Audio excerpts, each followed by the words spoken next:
AI is starting to get dangerous, and that is why the US Department of Defense, as well as the White House, are looking to find ways to prevent such dangers from happening. Take a look at this directly from the US Department of Defense website. DoD announces establishment of generative AI task force. And essentially, their goal is to prevent bad things from happening with the new revolution of these AI tech companies. So let's deep dive into some of the details regarding this. So the Deputy Secretary of Defense has organized the Task Force Lima, and its role is analyzing and integrating generative AI tools such as LLMs across the DoD.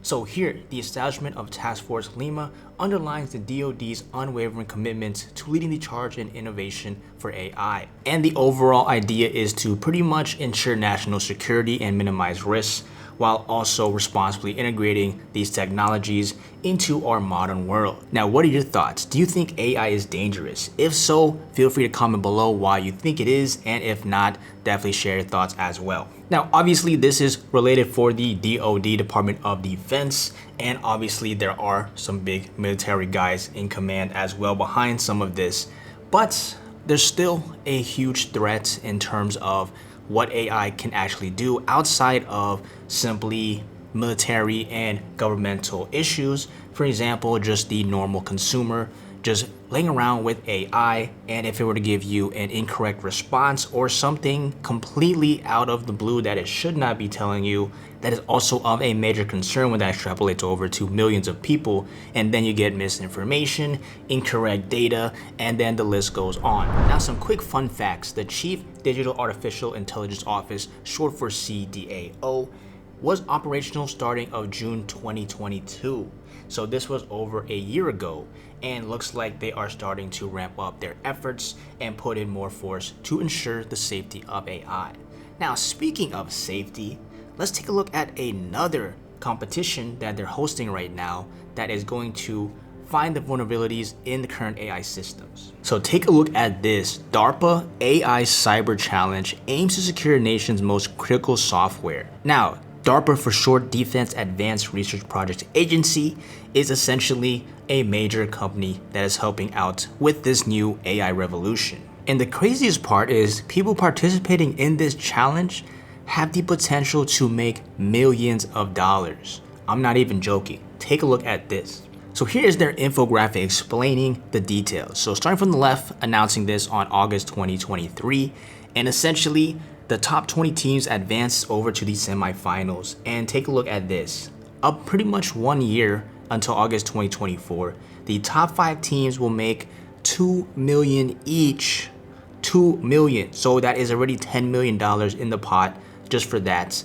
And then afterwards, the top 5 teams will advance to the finals. So that'll be of essentially 2 years from current filming, August 2025. And just take a look at this pot of gold they're going to eventually win. First place, $4 million. Second, $3 million. Third, $1.5 million. Now you're probably thinking that's an insane amount of money. Well, if you've ever seen hackathons or essentially cybersecurity professionals, typically companies, what they do is they'll put a bounty on a particular thing in their company that they want to either find or essentially prevent. And a lot of major companies actually do this, and they have bounty programs. So if you are already familiar with this, then obviously you know. But if you are not familiar, essentially programmers, cybersecurity experts, and essentially anyone who has the knowledge to go ahead and infiltrate and obviously do this legally and for the cause to find vulnerabilities, the companies will pay you a reward. Typically, it can range from a couple $100s to thousands, if not more, depending on how advanced and complex this problem is. So some of the details regarding that. So it's Black Hat USA 2023, and they're calling on the top computer scientists, AI experts, software developers, and whatever else can go ahead and participate in their 2-year competition, which you just saw in terms of the price points and the overall award for that. And as of right now, you list, at least they have here, experts, the top of the field, and at least right now, AI, comparing this to pretty much the dawn of the internet, AI is definitely one of those things where it's very unpredictable, and I can see why they're paying such a big chunk of change, because literally one wrong move, AI ends up doing something it shouldn't do that is detrimental, especially the way I explained earlier in terms of simply inaccurate information.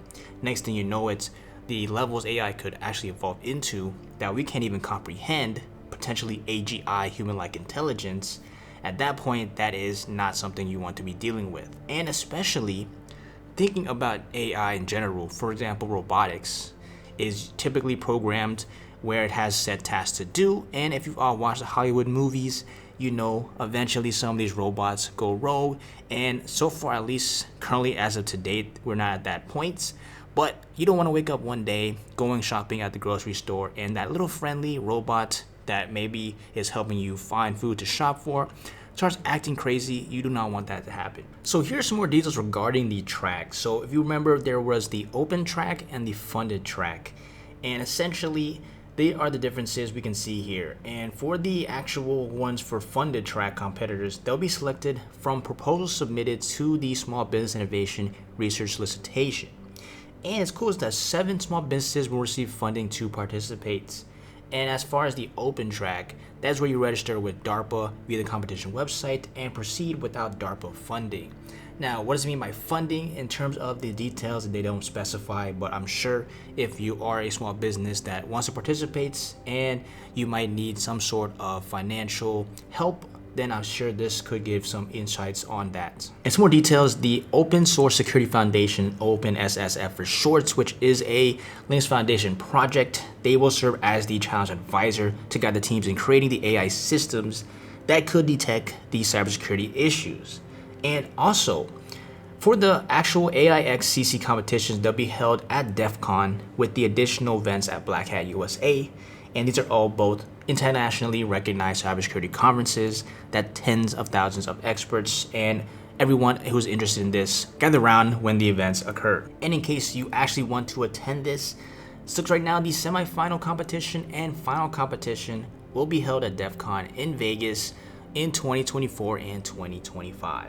And continuing our topic of AI risk and dangers, even the Pope states that AI is dangerous. And obviously, if you weren't familiar, there was that AI generated picture of Pope wearing designer fashion clothing that went quite viral a few months ago. So I'm sure maybe the Pope realized that, hey, this is not what it should be happening, at least representing himself. And you can see from CNN some of the comments that he actually stated. And you can even see here in a statement from CNN on Tuesday that Francis alluded to the threat of algorithmic bias in technology and called on the public for vigilance, so that a logic of violence and discrimination does not take roots in the production and the use of such devices at the expense of the most fragile and excluded. Now, you can interpret this however you like, but the overall picture, at least right now, that I think everyone is currently noticing, or at least has a small percentage in the back of their head, is that AI is unpredictable. And with unpredictability, there is very small chances of something going wrong. And that is what essentially these major players, well-known public figures, as well as major companies are looking to avoid, because at the end of the day, if you can't predict it, then how are you going to control whatever ends up happening? But aside from that, if you made it this far in the video and you want to see the latest, greatest news in the AI space and easy to read weekly summaries, be sure to sign up for our newsletter in the description below.